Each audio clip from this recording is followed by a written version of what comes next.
Mihatag og paglaom ang pista sa pagkabanhaw o Easter Sunday sa Divine Mercy Shrine sa El Salvador City sa Misamis Oriental ngadto sa mga pilgrim nga midayo sa maong shrine. Nakatutok si Clyde Makaskas.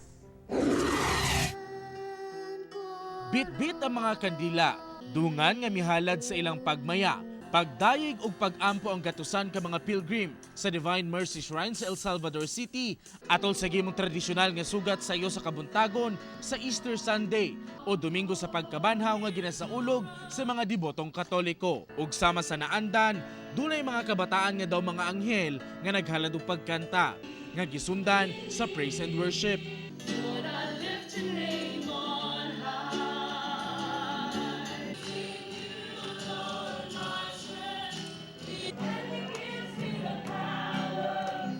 Sama sa mensaheng dala sa Domingo sa kapistahan sa pagkabanhaw, mausab kini ang gibati sa debotong si Joji. Tungod karon usab nahibalik ang iyang Kristohanong pagtuo. Pila kuno siya katuig wala makasimba human maminyo sa usa ka Muslim.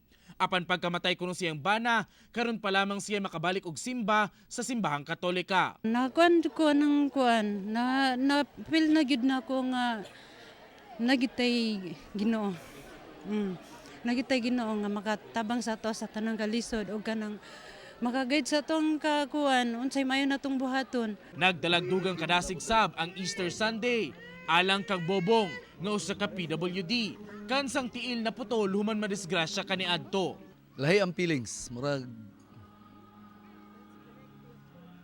dili na ko ma-express basta lahi ang feel nga nakasaka ka diri sa Divine Mercy.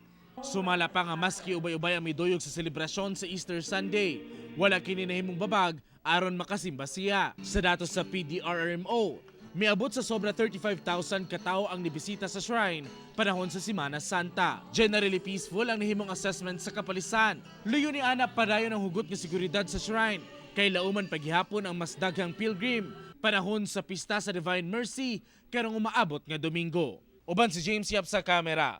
Ako si Clyde Makaskas para sa One Mindanao.